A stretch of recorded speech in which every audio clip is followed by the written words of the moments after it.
I am Locutus of Borg. Resistance is futile. Your life, as it has been, is over. From this time forward, you will service us.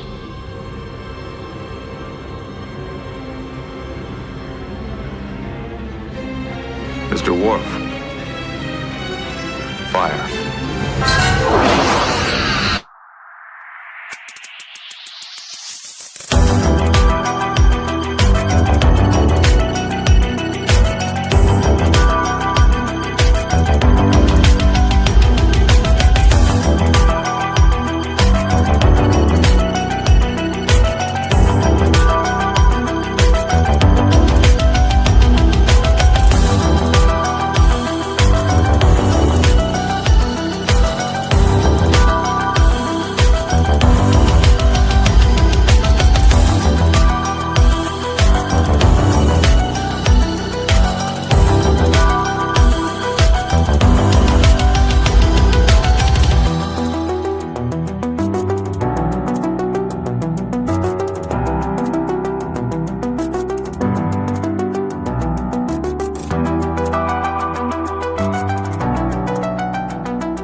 Hello and good evening, everyone. Star Trek The Next Generation, Season 3, Episode 26, and Season 4, Episode 1, The Best of Both Worlds, first aired back in 1990, but here in 2026 on Live Long and Podcast, we're just getting started. Whether you're joining us live on YouTube, Twitch, or Facebook, or catching the audio version wherever you get your podcasts, our mission to rewatch every episode of TNG continues. One Borg cube, one impossible decision, and one cliffhanger that traumatized an entire generation. And now this is your captain speaking. I am your host, Dave of Borg, and resistance is futile. But we have a great panel here to break it all down, a supersized panel, if you will. Coming in first, my father, and a lifelong fan of the original series. He's never been the biggest supporter of the newer Trek, but if there's one TNG story he'll go to bat for, it's this one. The Borg, the stakes, the drama, the best of both worlds is Ted approved. It's Ted Mater. It's awesome. One of the best series they ever had. One of the best shows they ever had. Yes, it's a good show. Your Sam in the comments has been excited for your return to the podcast. Calls you the GOAT. Sam, I'm back. He's back, and he's here to take us away. The greatest of all time. I love it. The greatest of all of them all. Of course, with us once again, stylish, sharp, and tuned into the emotional core. She's watching every moment of fear, resolve, and heartbreak as the Enterprise faces the Borg. When compassion collides with assimilation, she is the goddess of empathy. It is Heather Narduzzi. Hello, I am often the goddess of empathy, but tonight I am the Borg expert, Commander Shelby, the sexy, competent, badass Commander Shelby. Yeah, don't tell Riker that. Well, maybe he doesn't want to hear it. He does well until he makes her first officer. So I guess it's all right. So welcome Heather or Shelby, whichever moniker we're going for. Ted needs to be on every. Well, there you go, Dad. They're calling for you. Of course, where he's tracking the power dynamics. Riker versus Shelby, Starfleet versus the Borg, Picard versus the machine that stole his humanity. And when this episode asks what it means to lead under impossible pressure, he's locked in. It's Adam Woodward. Hey guys, Heather, I always had a thing for Shelby, so thanks for this tonight. Yeah. Yes, Elizabeth Dennehy, daughter of Brian Dennehy, as we were just discussing at the top of the show. Yeah. And of course, some people don't always go with what he says, but others do. Our technologist and cynic in chief. This week, he's questioning the Borg's tech, the Enterprise's defenses, and whether Starfleet should have seen this coming a long time before Locutus stepped onto that view screen. Jody Simpson, everyone. Hello, Dave. How are you? Well. Ted is back. Yes, it's an original series reunion here. It is. I'm feeling it. Yes. A couple of years after it all. And so excited to break this all. 5 years. 5 years. 5 years. 5 years. Actually, it'll be 6 years in the summer. So Yes, absolutely. So we are talking the best of both worlds tonight, everyone. Of course, the cliffhanger for season 3 that led into season 4. People had to wait from June 18th, 1990, all the way till September 24th, 1990, to find out what happened in part 2. Can you believe it? What a wait! Now it's like a season ends, and it's like 5 years later you'll get like the second season. That will pick up on that. And then, like, assuming that they won't pick, but like this was, big TV moment back in 1990. I think I remember watching it when like that cliffhanger aired, Dad. Like, I don't know if you remember watching it. Like, it was the second coming of the Dallas of Who Shot JR. It was the second, yeah. And I didn't live through. Well, I guess I was alive through the Who Shot JR, but I was a baby or very young at that time. So that cultural moment passed me by, but. What about Who Shot Mr. Burns, Dave? Do you remember that? No, that one I definitely knew. Yeah, that one I was definitely big on. Sucked. That was great. The payoff was maybe, I'll stand by that one. Anyway, we are talking about the 74th and 75th episodes of Next Generation, both written by Michael Piller, both directed by Cliff Bull. The Borg return with a terrifying mission to conquer Earth. Captain Picard is captured, assimilated, he becomes Locutus of Borg, and then the Federation then gets on the brink of collapse after Wolf 359. The fleet gets decimated here. There's this heroic things. Riker gets promoted to captain. He works with this guest star, Shelby, as played by Elizabeth Dennehy, this up and coming officer that becomes his new first officer. Just to leave by the end of the two-parter. There's a lot going on. They came back though. What's that? We don't see her again for many years. We didn't see her on screen again, until Star Trek Picard when they killed her off. So, they were liking to. There was a joke that they killed off Shelby in that season of Picard, and they also killed off Rolera in that season. Spoilers, I guess, for season 3 of Picard. And those were both the women that like Riker butted heads with, and like, what's the connection here to women? Riker had them all killed. Or had them written out of the shows. For anyone who likes to read Star Trek novels, if you read Peter David's New Frontier series, which takes some canon characters, including Shelby, and puts them on a new ship called the Excalibur with Captain Mackenzie Calhoun. And Shelby's the first officer, and there's a lot of sexual tension between them. It's a really fun dynamic, and I really like Peter David's writing. He also wrote Imzadi 2, Q-in-Law, which is probably my favorite Star Trek novel. So if you're interested in that and you like Shelby, check it out. New Frontier. He also wrote Q Squared back in the day, which I read. That was a good one too. Yes, and so Elizabeth Dennehy playing this Lieutenant Commander Shelby. By the end of the episode, full Commander Shelby. But not the only guest star. We also have George Murdoch, who plays Admiral J.P. Hansen in this one, who I think actually does a great job. He's only in part 1, but he's a little creepy though when it comes. Fun fact: he played God in Final Frontier. Oh, is that the voice of God? The voice of God. He said, "What does God need with a starship?" Oh, that was Shatner's thing. No, Shatner said that. Killed in that uprising when they sent all the ships to take on the Borg. Was he killed then? Yes. Yeah, he gets killed. You know when like the screen goes off and Data just kind of goes, that's the end of him. There. We're trying to regroup. We're gonna regroup. Yeah, so this is usually the part before we jump through and we run through the episodes. Tonight's 2 episodes we're going to run through the screenshots on, but I think we all like this episode or this two-parter, right? Is there any I guess thoughts people want to share off the top before we jump into that? I got some gripes, but we'll do those during the scenes. I've got some gripes as well. But a couple of things that don't make sense, but Jody, this is a great point here from Norman in chat. Same last name as Annika Hansen. Always wondered if he was her grandfather. I've thought about that as well, if there's any connection. Do we know if that ever came up in canon anywhere? It never came up in canon, but I wouldn't be totally shocked if that's maybe why they chose that last name for 7-9. I will find out for you. Let's see what I can find out. For fun facts, please. Fun facts. Right, because technically, there's some rules around who creates these characters, and I guess this would be a Michael Piller character technically, because he wrote these episodes. That's right. As we know, when they continue characters from an episode by one writer into the next, then the original writer has to be credited for that. So they often try to stay away from doing that.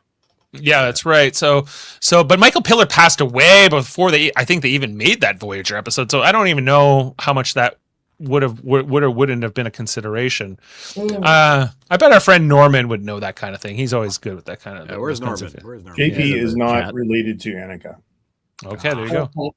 It's a different spelling, maybe, right? Or is it the same? Same. I think it's the same. It is the same. But there's Sam says, do you think this episode would have the same effect as it did back then? Because now we get leaks more and there's more time between seasons. I don't think necessarily that it would have, because it was such a cultural phenomenon at the time, and we didn't have as much to choose from then as we do now. You know, there's like 3 channels and you watch what's on TV. Yeah, and they really cared about like what a finale was and what a premiere was back in those days. Unlike today, where we just are just disappointed with everything that is released. I think he's touching on For All Mankind there. Some shows. For All Mankind season opener was terrible. Yes, it was. But that's a different podcast, everyone. And we're talking about this one. I like this was the beginning also of Star Trek in that era doing cliffhangers at the end of seasons, because like they did the original pilot for this show, Encounter at Farpoint, is a 2-part episode, and there wasn't another 2-part until this point, the end of season 3, and then this will become a formula that they'll do over and over again. Like there will be a cliffhanger at the end of season 4 here, and you know, in season 5, I think it's so. At the end of I think at the end of this season, it's like the Klingon Civil War when Worf leaves, and then there's the season where Data joins up with Lore and they're teamed up with the Borg and all that. That's like another cliffhanger, and of course Voyager had a whole bunch of its own cliffhangers, and Deep Space for that matter. So. And I guess Enterprise as well. So like that was just like what they would, and they kind of introduced it here. I think Michael Piller in particular punched his card, on this with this 2-parter as the writer of this 2-parter. He goes on to become a co-creator of Deep Space Nine after this, and or a couple of years after this, right? And so like a lot was established in this 3rd season, and this was almost like the pinnacle of success, where the show really, gets past those early years they were struggling with more. Especially the first 2 seasons, and then, there was like that kind of like boom. And there's all this other drama going on behind the scenes. You got Patrick Stewart, not sure if he wants to continue with the show. And that's part of the reason why he was written this way for the season. Yeah. Like they were like, well, maybe we'll kill you off. Maybe you're going to be a Borg forever. And we'll just promote Jonathan Frakes to the lead of the show. Right. And that nearly did happen here. So I don't know. It would have been a different timeline in that scenario. Yeah, I think in an interview I heard that what's his name? Patrick Stewart. He ended up having like last minute discussions before they had to like finalize the script and start shooting. So going into season 4, right? Yeah. Apparently it was like very last minute. Sorry? I didn't. Yeah, he was saying more money. He probably was like they were negotiating. Yeah, I'm sure that was part of it. And to be fair, like the cast was underpaid. Like they were paid less than scale, like for what they were doing. Like the Paramount like to really they like to bring in a lot of these unknown actors, like Patrick Stewart, who wasn't known in America, who's a good actor but like not a big star, right? And they kind of paid them really low. And the reason they end up canceling the show after 7 seasons was their salaries kept going up, and they're like, well, let's just like end the show and we'll start a new Star Trek show with like and we'll pay them barely anything again. And we'll barely pay them, and then we'll continue that formula, right? Well, when TNG began, I would say that Will Wheaton and LeVar Burton had the most name recognition, having come off Stand By Me and Roots. Yeah, I think you're right. LeVar Burton, probably the most famous of the two, or the whole cast in America. Like I think Patrick Stewart might have been known in England, I guess. Absolutely. But Jonathan Frakes was from. I mean, if Ted will remember North and South. Remember that? The miniseries North and South. Yeah. Who was in North and South? Frakes. Jonathan Frakes. Frakes was in it. Yeah, he's got a great story about Patrick Swayze and David Carradine getting drunk at a bar and nearly jumping out of a hotel window on the 15th floor because they wanted to show who could fly. It's great. I recommend checking I'm not out sure that. we have time on it. We don't have time for all that right now, but that's just a little I think we segue. That's should on just get their right into it. podcast, Dropping Names. You can check that out after Yes. our podcast. They jumped in the one. They did. They dropped in on us to say hi, which was very nice. Yeah. Dropping names. Dropping names. you know. Now we're dropping names. Dropping names. We're Dropping names. Mm-hmm. Yes, along with like Elizabeth Dennehy and George Murdoch and Whoopi Goldberg. I also want to call out. Goldberg. Yeah, she's great in this episode. She's got really only two scenes in this. Yeah. One in the first part, one in the second part. They are killer. They're maybe my two favorite scenes in the whole thing. Yeah. Mhm. You know, Anyway, great stuff. Let's get moving on. Anyway, let's get into it. We got the slides. We got the screenshots, and we're going to run through. So we start off here, Captain's log. We have been called by distress call to this distant colony. We haven't heard anything, and they said that all subspace communication's been cut off. Right, as Riker leads an away team consisting of Data, Worf, and Jody, beam down to the surface. They asked to confirm the coordinates because they're like, aren't we supposed to be in the center of like the settlement, like center of the colony? And he goes, yep, you are. You are in the middle of town. And they then pull their phasers, realize I'm sure they could have detected all this from orbit. But anyway, they see it with their own eyes here and find out that not only is it's all been destroyed, like the entire planet has turned into a really good water painting. Yeah, it's been turned into a really good matte painting. Matte painting, yeah. Yeah, and they've scooped them Pretty out, cool, and though. we pan away, and we just see, like it's all been scooped. I don't think they even say Borg. Like we don't even know it's the No, Borg you have yet. no idea what this is yet. You just know a Federation colony has been destroyed, and that is our teaser for this two-parter, right? It's probably one of the fastest teasers of all of the show. Yeah. It really is. It's very short and very impactful. It's like a minute. It's a minute long or something like that. Yeah. And what I like, what they also do really well, they're like, Next Generation has this musical sort of style, and they have like, kind of standard score. But this two-parter, like the music is a little different. Those metal bastards, yes. And so they do a lot with setting the mood with just like the ominous, like sort of like instrumentals. Then we find out after the credits, based on Picard's voiceover, that it is the Borg, and that Admiral J.P. Hansen has arrived here to talk to deal with the situation.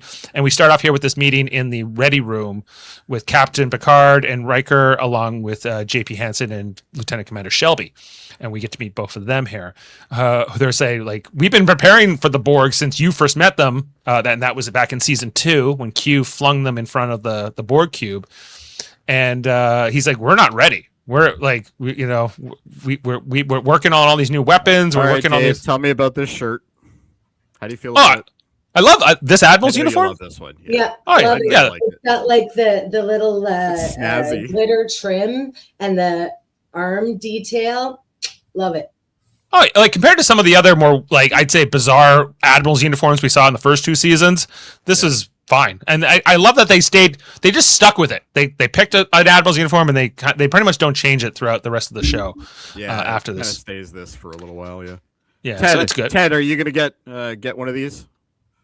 Yeah, this one looks good. Yeah. Yeah, exactly. If you find it, let me know.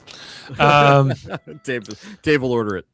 Anyway, so there's this discussion here, and we get to meet Shelby a bit, and like she's the one working on all these new ideas, but like they're not ready yet. That's kind of like this meeting here, and then as it breaks, Riker tries to invite the Admiral to the poker game, which the Admiral says, "Oh, that's for young men to play poker. I don't do that anymore. I got too much to talk to the captain about. But Shelby, she's quite the poker player. You should bring her to the poker game." And Riker, there's such. I was watching this today, and I was like, Riker has such negative body language with Shelby, almost from the beginning, right before they even have reason to have conflict. I think somebody went to him and said, "We need you to act like you're repulsed by her." Like that's literally what he does. Is that what the director did, you think? Yeah, I think so. Because it's like literally he backs up every time he's talking to her, and I don't know why, but that is one of the gripes I had in this episode. Yeah, it's a little off. Anyway, so after that happens, JP's like, she's a very impressive young woman. You should keep your eye on her. And Picard's like, oh, you fancy her? He's like, no, just old man's fantasies. That was maybe that line. And every woman watching it cringes. Dude, I'm not even a woman, and I cringed. I was like, oh yeah, this doesn't feel right. That's an inside your head thought, Admiral. Yeah. Well, Picard did prompt it. Yeah. So, guys, that this whole season, Riker's been annoying me. Yeah. And this is the climax of this, because he acts like a child through this whole episode. He does. And when they get to this whole this discussion here, he's been offered a promotion 3 times and hasn't taken it. Yeah. Been offered the captain's. The only thing these first officers want to be is a captain. Yeah. Well, yeah. And then Riker becomes a captain in this episode just to give it up, No. He becomes a captain by mistake. He doesn't want to be a captain. No. And he can't even make decisions when he becomes a captain. But he could. Realistically, he wasn't that great of a captain. He saved the entire Federation. Did he? What are you talking about? Not a great captain. Anyway, so he progressed throughout the episode, yes. But JP Hansen says here to Picard, like, Riker, we keep pulling out this captain chair for Riker. He doesn't sit down, and like officers like Shelby are gonna pass him. Whatever. He's hurting his career, and Picard hears this advice, and he's gonna talk to Riker shortly after this about it. Although Riker will go on to be Picard's first officer, not even for like the rest of Next Generation. He'll do it like well into the movies for like another 7 years after that. So it's like 15 years he'll be Picard's first officer. Tom would have accepted quickly. Any first officer would have accepted the first promotion. Yeah. It makes no sense. Not Riker. Anyway, so Shelby's looking to get that job. She thinks Riker's gonna leave, and she's like, is serving on the Enterprise amazing? He's like, that's great. She's like, well, I heard you were leaving. He's like, well, I'm not sure about any of that. Whatever. So there's immediately this defensiveness. Like if Riker acting like a child pretty much starts here. And we'll progress from anyway, where he's not super impressed. And then she's gonna necessarily think he's acting like a child. I think he's thrown off his guard and then is questioning himself, which he doesn't usually do, or we don't see him doing. Yeah, he's very secure around. So he's like off kilter. He's unsettled. And to speak to Jody's point earlier of like how he's immediately, his body language is repulsed away from Shelby. That is very telling as well, because Riker is very warm with everybody who comes on board, especially attractive people. Yeah. But I don't know if he plays it here. He invites her to the poker game, which is where we go to next. But look, he's waiting away from her there. Yeah, he is. Anyway, a lot of this early poker is about Wesley Crusher's never been invited to the poker game before. Wesley Crusher being a loser. That's so they're teaching 2 jacks looking back for the handsome young ensign. 3 jacks, I think. 3 jacks. But you're right. Yeah, you're right. And then he looks so pleased. I just think it's a nice little moment to transition him into being one of the adults now. Yeah. Right. Anyway, and so they're saying like, Commander Riker might be bluffing Wesley, Data in particular, explaining this to him. And so Wesley folds, and they say, you got a lot to learn about poker, kid. But then Shelby is willing to call that bluff to Riker, and Riker has to kind of. And at this point, he's literally like, I've lost all my masculinity. I am putty now. I am nothing. Well, I think that Shelby, I think he's also kind of like he's threatened by her, clearly. But he's, maybe a bit. Rightfully so, because she just won all the fake money. So come on. I got you. I got you. It does read as he's threatened by her, which doesn't track with Riker the Riker that I think of, like he's I think confidence this is actually and- Riker's double. I think Pardon? something happened. This This is is Riker's actually- double. Heather, this actually tracks with exactly how Riker's been acting this whole season. Yeah, the whole season. Like, He's like he doesn't really offer value. He makes silly comments. I don't know. Again, at this point in the season, he's a superfluous officer. Shelby's coming on to do work that he can't do. Yeah. Right. She's an expert in the Borg. He's not, so- And, right. And no wonder he feels threatened. Because she Well- wants his job. She knows he's been offered another one. He's not ready to make. I don't think he's used to not having all that. There's the dynamic he has with Picard, but everyone else on the crew, he's used to everyone kind of deferring to him, right, and treating him with a little bit more, I guess, status. And Shelby doesn't fully give that to him. I mean, look, that's exactly true. Exactly. This, Right. I used to be a big Riker fan until really this rewatch. As we've been watching. Well, okay. So the next scene here is in the transporter room, and so it was Jody and Riker were planning to meet Data and Shelby for the survey on the planet, and O'Brien tells Riker and Jody that she's already beamed down an hour ago, and that Riker does not like that, and I think that Riker has some. No, he doesn't. He's in. There's a chain of command, Adam. What change? Yes, I guess she reports to him in this whole thing. Yes. So listen, you're gonna complain that somebody got up earlier than you and yes had to work. Yes, sir. Yes, I am, and he is right to. I like her. She should be promoted immediately. Well, there you go. Exactly. She's clearly the better officer. No question. Here. But it's a change, her. This is changing her orders, and when Data gets confused by the whatever she says, and Geordi's like, "Yeah, she erred." I agree with Geordi here. He's a commander. She is a lieutenant commander. If they went down there and got ambushed by something, that they didn't know was there. Well, that's her counter argument. Who cares, right? With two more bodies, doesn't matter. But Yeah, no, I know what it's saying. That's why they shouldn't go alone. she's and I guess this whole idea that she's a bit more ambitious, she's a bit more of a risk taker, and he's playing it safe is kind of the theme of these two throughout the two. Which is not how he sees himself and not how he was when he first came onto the Enterprise. So that's the internal struggle of, am I seasoned? Am I safe? Is this who I am or who I want to be? I think a lot of people remember the Best of Both Worlds as all being about Picard becoming Locutus, and it is. But really, this is a really Riker. What the story's about. It's a Riker-driven story, and how he's maturing, I guess, and what he wants in life.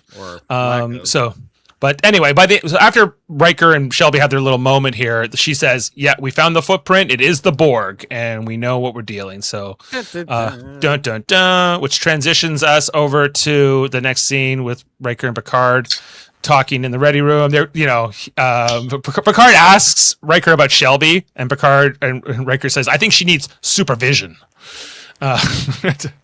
He's like, "Oh, just like how you used to need supervision."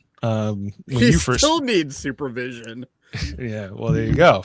Remember that time you messed around with that guy's wife, and then he tried to kill you, and all that. And it was a matter of perspective, really. That was just earlier this season. Anyway, but then Picard challenges Riker, why are you still here? Why haven't you taken the promotion? Why you're hurting your career, and trying to, as a friend, I think more than anything to Riker here. And Riker's like, well, I love the Enterprise, and I like being on Star Trek: The Next Generation, so this is where you got to be. Where I am. Yeah. Sure, this season I might be phoning it in a bit, but no big deal. Right. Well, he was learning to be a director, in the season too. So maybe that's what you're picking up on. Then Riker goes to 10-4 to talk to Troy about it. Why am I still here? Why haven't I taken the promotion? I gave up all these things to move up the ladder, move up the chain of command. I in particular his relationship with Deanna, that he kind of put to the side for a number of years so he could, do this. And now he's on he could have his own ship tomorrow if he wants it, but it will get blown up at Wolf 359 and he would die. So we can't have that. And this is where she says, "You're a little older now, a little more seasoned," which Men don't want to apparently be told that they're seasoned, unless they're salt and pepper, maybe. I don't know. Anyway, so he goes, maybe I'm too comfortable. She goes, I don't know what that means. You're happy here. Why can't you just embrace that? You know? And that's ultimately, I think, the advice he will take by the end of this story, is that if I want to stay here and be a first officer, then that's my business. Well, but the other part is the whole fleet's destroyed. There's no ships to give them. Well, that was part of what Picard just said. Even before the fleet was destroyed, Picard said, we need good captains right now. You would think you would especially need good captains after like so many of them get killed in that battle, right? Anyway, so then they're working down in engineering later on, trying to figure out the Borg thing. You get this idea it's a late night meeting, Shelby wants to keep going until like the all hours to work on these new weapons and everything else. But Riker says, no, we need to sleep. We need rest. Did this annoy you, Adam? She's like, can I stay up with Data? He's like, he doesn't need to sleep. And she's like, you do. He's like, you do. Can't be fighting fatigue while you're fighting the Borg. Like the main rule here is Riker's not wrong, but he's a dick. Like that's literally what it is, right? Yeah. Like, that's the whole gist of it, right? And don't challenge his authority, I guess, is kind of the other vibe. Ah! Yeah. So it keeps having these clashes here with Shelby, Minor. The next is a conference call here with JP, with the Picard and his senior staff, saying that they are, they were talking about some colony being attacked by the Borg next, and the Enterprise tries to set course to intercept that. And they're planning to make their stand at Wool 359. This is where Admiral Hansen first, explains that will lead to the massacre there. What else happens in this conversation, guys? Just that they're working on different kinds of weapons. Picard, a little bit later on, he's kind of like... I did like the fact that they emphasized his... If you go back to that. If you notice the way that they've shot the scene, they've made it so it's perfectly symmetrical for both his reflection and him.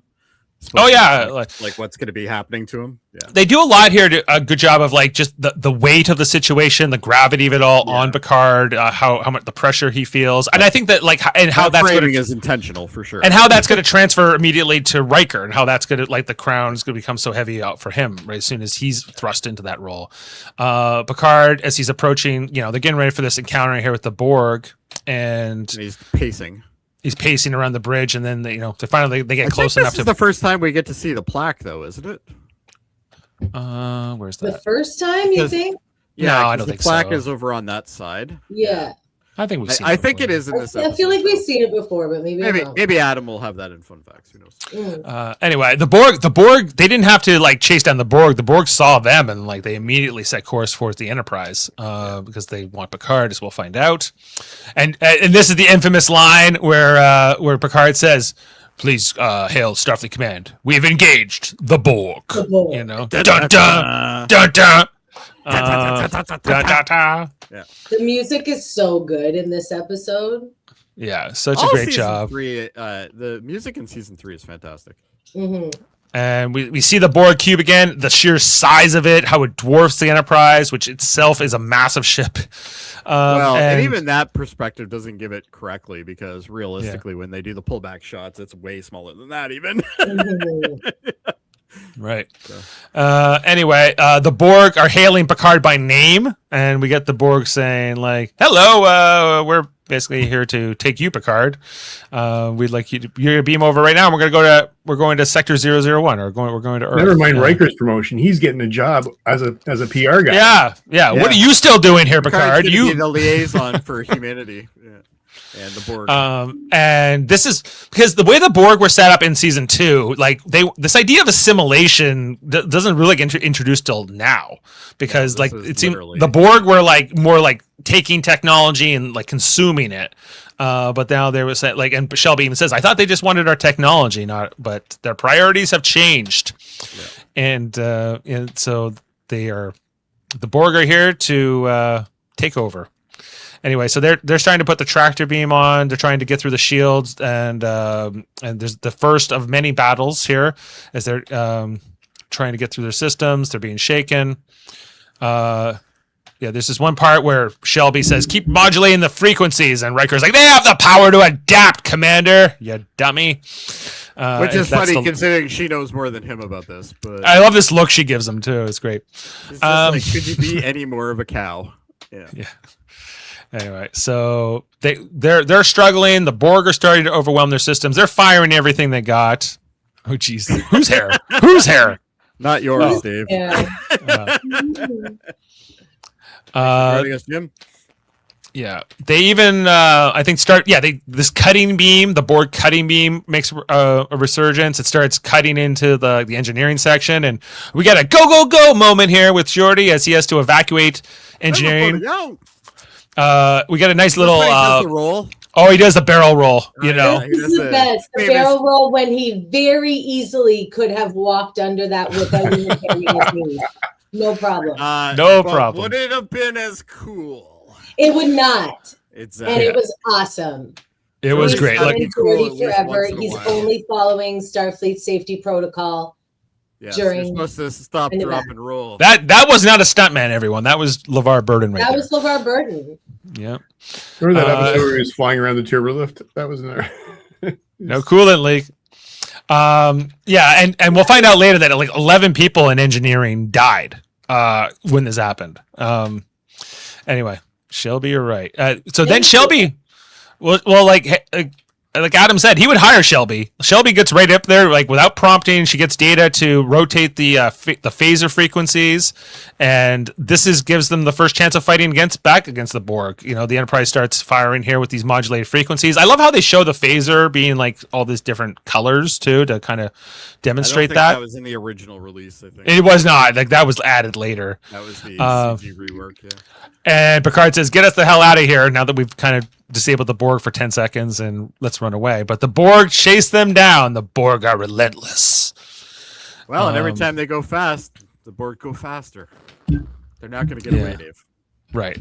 They're chasing here, and there's a little moment here with Picard and Shelby. I thought was interesting. I never remembered this, but he puts his hand on her shoulder, and he's like, "Okay, good job. I got it from here." Well, he's like, kind of like, you know, I got this. You know, it is my ship. Yeah, still my ship. Yeah. Still my ship. But, get out of here. But she did save the day. She did. Sure. Yeah. Like Data didn't think of that on his own. Like she had to get him to do it. Anyway, then they hide in this purple nebula, which is kind of one does in Star Trek. As we one all does. Know. There's a nebula, you can hide in it. Yeah. Gas cloud, anything like that. Yeah. So Picard takes the Enterprise in where the Borg cannot follow. I guess they can, but they won't find them, and so they have kind of this reprieve here. Well, and they're not leaving, which Picard says, "Good. Well, if they're looking for us, then they're not going to be hurting other people." As the Enterprise continues this hiding period, they analyze like the battle from earlier when they were rotating the shield frequencies and what they can learn from that in the moment and how they might be able to use that to fight the Borg. And they come up with this plan of like turning the main deflector into like this weapon that can destroy the Borg ship if it has like these modulating frequencies that, you know, I guess it seems like, is it Wesley's plan that comes up with this in particular? Good job for the young ensign. But initially the plan would destroy half the Enterprise, so they have to figure out how to do it without blowing themselves up in the process. That seems like a detail that needs to be addressed. Yeah. Then we get this moment here with Riker and Shelby, where Shelby proposes this plan of like, why don't we separate the saucer section the next time we encounter the Borg? Just, you know, and Riker doesn't like it because he wants the power from the impulse engines, and she wants to take this. She wants the captain to make the decision, not Riker, and he's like, I decide what goes to the captain through me. We'll never know what he would have done because Shelby goes there directly, right after this conversation. The saucer section has the impulse engines, but it doesn't have the warp. And then the lower section has both. That's right. So why would that be a problem for him? Because the impulse engine reactors that are in the saucer section, like they are part of the power of the ship, right? Like not all the power comes from the warp core, right? So he's saying like we might need the power from those engines. All right, that makes sense. And, you know, like there's this moment here with Jody and Riker where he's like, you know, she's a bit of a spitfire, but I think she can help us here. And Riker is like, yeah, I can handle Shelby. Don't worry. You know, I'll figure her out. But we'll see. As we head over to the ready room, and who's talking to Captain Picard? It is Lieutenant Commander Shelby, which Riker is not too impressed by. Like, look at his body posture as he walked in. It's like Love it. he's literally thoroughly annoyed by it all. And Picard's like, yeah, I agree with you, number one, but like, this is like a fallback plan. Like, you know, if we need to separate the saucer section, it's not we can do it. You know, and we like to talk about how they almost never separate the saucer in this show. But this is the moment they're thinking about. And when they do, they use the exact same animation they've already shot. That's right. Well, they already got it. That's always the same one. So then we go into the turbo lift. Riker and Shelby want this conversation, which I guess happens like while everyone on the bridge can hear them having this conversation inside the turbo lift. I don't know how soundproof this turbo lifts are, but I think more considering they fly down tubes really fast, I'm guessing probably pretty good. Yeah, maybe because it does not move at all. Like he says, halt right away, and she's like, "You're in my way. You know, you like to play it safe, and I take risks." And he's like, "When it comes to this crew, you're damn right. I play it safe. I'm looking to take care of people." Reminds me of I love this cowboy scene. movies. I love this scene so much. The tension between both of them, and she plays it so well too. she does, as does he. When she says, "May I speak frankly?" and he says, "Please." By all means. By all means. He just looks so dangerous. Like, watch yourself. He says he'll snap her back like a first-year cadet if you ever do a runaround about me. Mm-hmm. I love it every time. You know, it's like saying, you know, with all due respect, it's never a compliment. No, it's not going to be respectful.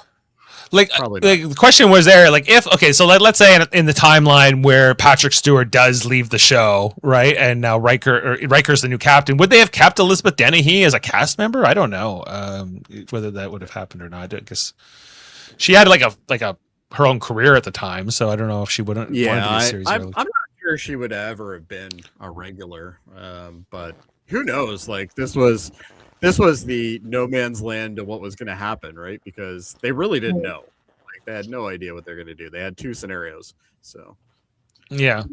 Anyway, so then she's like, if you're not going to make room for the officers, you know, who want to take risks, then maybe you should get out of the way or whatever she says. Like anyway, Riker's now maybe I am too seasoned. Maybe Deanna's right about me.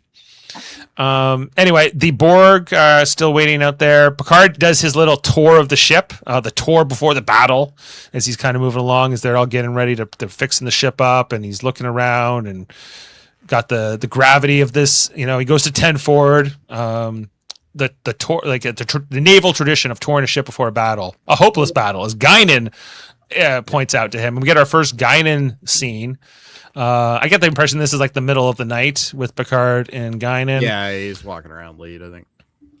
Love this scene where, you know, they're just talking at the bar and he was like, you know what, like I think we might make it, you know, I think we could. And you know, but you know, like what's this? He talks about like, is this the end of our civilization? Could this be the end of the world? Right? Like did the Visigoths or did the Roman Empire understand it was falling when the Visigoths came over like the hills, right? Like, you know, is this just another chapter in history? Turn the page, find out.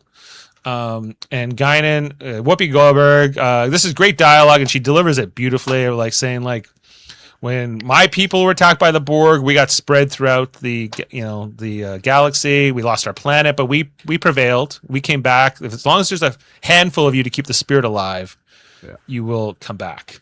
This entire scene is what they should show Kurtzman and say, this is what it should be. Do this. Write it this way.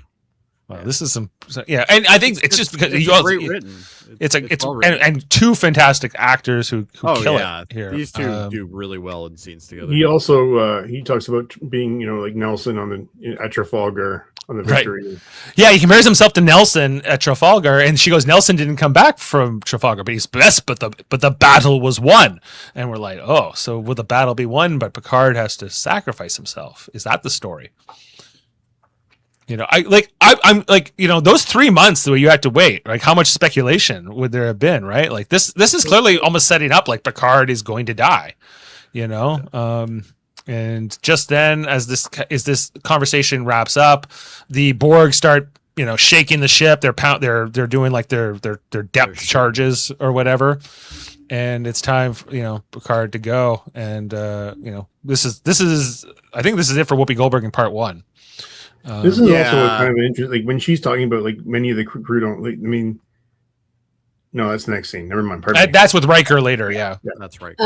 I just want to quickly comment on, I love this monochromatic look with the different fabric textures. Like the hat is knit or crochet, and then this kind of like snakeskin velour, and then the padded shoulders. They always dress her so cool. I really like this outfit. And we don't see her in gold very often. It's usually like purples and blues and oranges and red. And I love this outfit. And I think it is in keeping with the somber tone of the episode.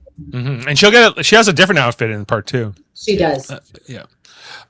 Anyway, so then the battle is here. The Borg are pretty much, you know, shaking them out, and like the Enterprise cannot stay here in the nebula any longer, right? Like the Borg have figured out a way to kind of force them out. Sam's got a question for Ted, actually. Ted, what are your thoughts on Guinan? What are my thoughts on Guinan? I'm not sure really what her role is on that ship. She like spiritual leader or something? Bartender, but she's same thing. She's a spiritual. She's the bartender person. Yeah, everybody confides. I thought she was like a spiritual guru that everybody asks questions of. She never brings up spirituality once in all of her appearances. She's like the advisor to the captain in a way. Like, but she's really just the bartender. She runs the bar. She's like we don't know exactly how old she is. She's very old. She's like she's not a human. Right. So she's at least like 1,000 years old. Oh, I see. Yeah. Well, she looks pretty good for her age. I would say that. Yeah, exactly. Anyway, so the Borg are chasing them out. They have to get out of here, and the Borg then start chasing them down, gaining on them constantly. The Borg beam their drones aboard, and they're coming on here. I feel like this green animation was added too in this new remastered version. I'm not sure if that was originally there, but it's hard to know. Can't remember. Dad, what do you think of the look of the Borg? These guys that are coming on the ship? Yeah. Well, they kind of those guys are kind of stupid. They kind of just come on and get shot. Like they don't even do anything. And you know, even when they went back over to the Borg, you know, like they're walking right around them and they're not even finding them there. Like these guys are a waste of time. Well, yeah, they're not. That's why they're drones.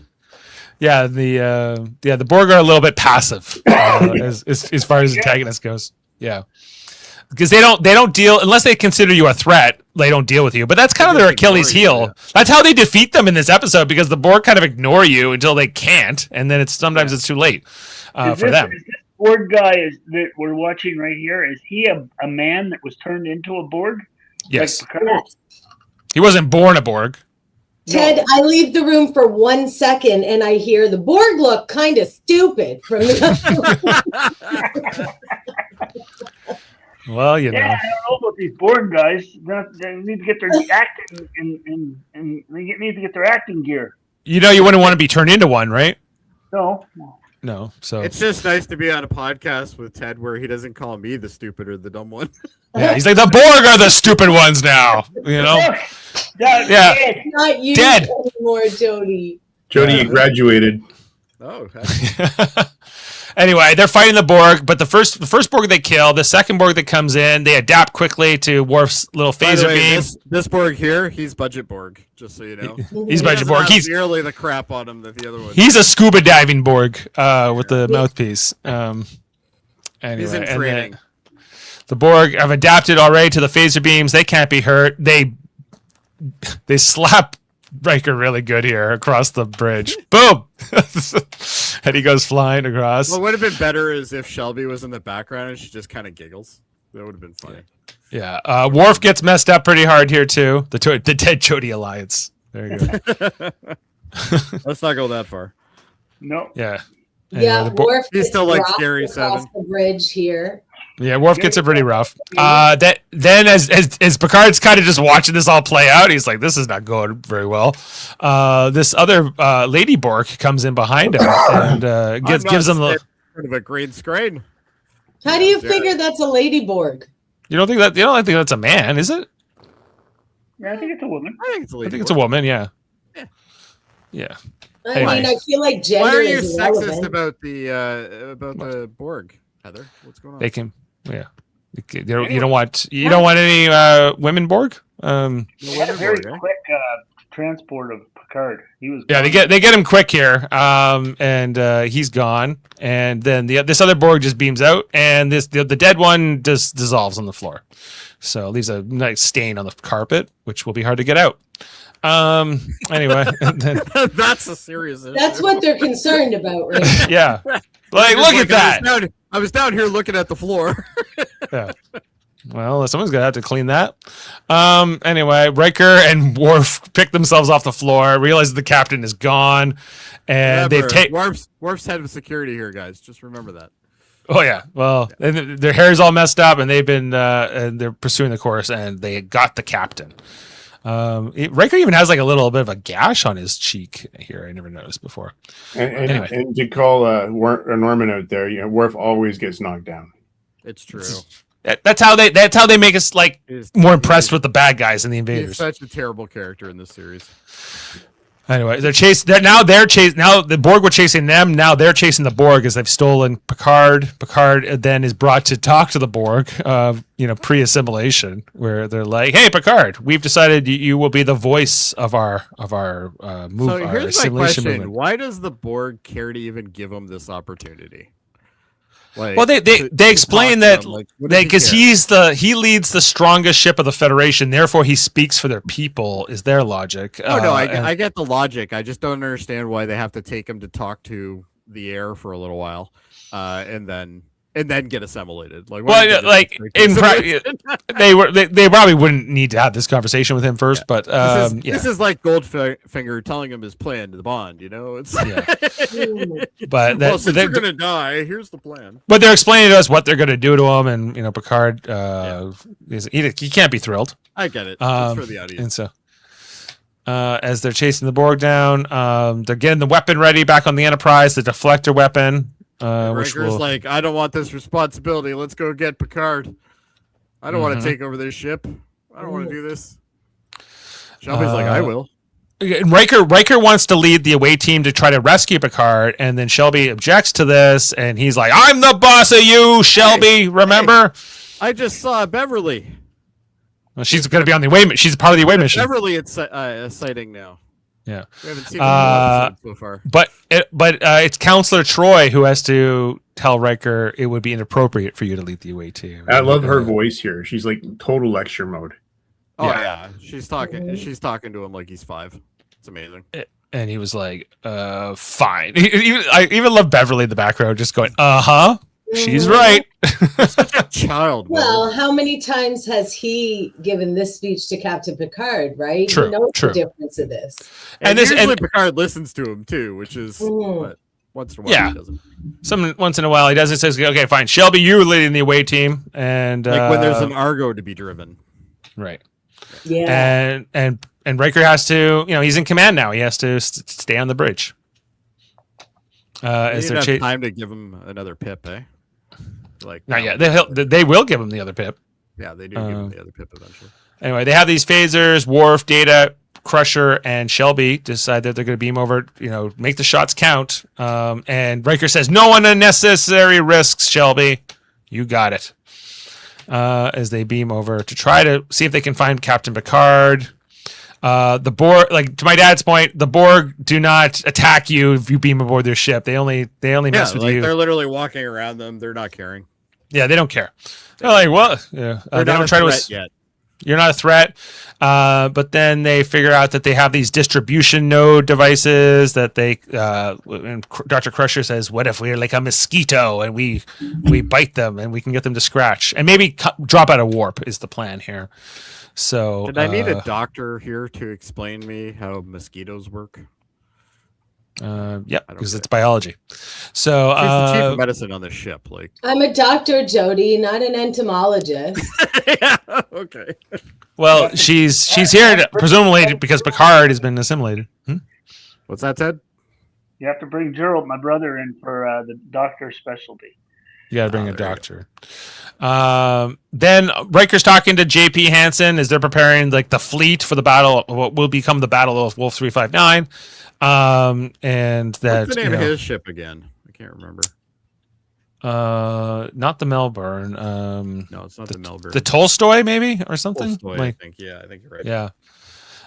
Anyway, like the Enterprise is going to try to get to the battle, but they're like, I think even at this point, JP's like saying like Picard might be lost, right? Well, he also said here he's going. We called them the Klingons. We also thought about calling the Romulans. The Romulans, yeah. Like we're getting ready. Meanwhile, they are tracking down Picard's comm badge. They find Picard's uniform in a drawer, which means Picard is naked somewhere. So that's yay! Which you got to take that from that. I like how they folded it up and put it away nicely away. They didn't like just toss it in the trash. They're the Borg. They're like computer people. Yeah, that's fine. Yeah, they gotta be we found Captain Picard's communicator uniform, so that's not good. Meanwhile, the main deflector weapon is ready, and they're getting ready to fire that off. But they're gonna have to get the Enterprise out of, or get the Borg ship out of warp, and this is where Shelby and all of them start. They do their mosquito trick. They start shooting these distribution node things and causing havoc among the Borg ship and blowing stuff up, and the Borg don't like it at all. They start scurrying around. They start getting their little devices, and but it does take them out of warp. So they might get a shot of using their weapon. The away team then gets kind of cornered here by the Borg, and they have to fight them all off. They only get a few of those phaser shots, but it's these Borg, the Borg zombies are coming for you. And in the fray of all this, they see a face, a profile of someone's face. Who is it? Mm-hmm. Beverly, someone she knows well. This is a cool reveal, though. Yeah, where he's looking to the side, and then he turns his head, and the Borg implants are there. How many times did they have to tell Patrick Stewart to point the laser at the camera? I don't know. How many times do you think? I don't know, but then Worf decides Captain, and he runs right after Locutus, a Borg here. He just kind of charges at him past the Borg guys here, and he runs right into a force field, and that's right on his butt. Knocked on the floor again. Knocked on the floor again.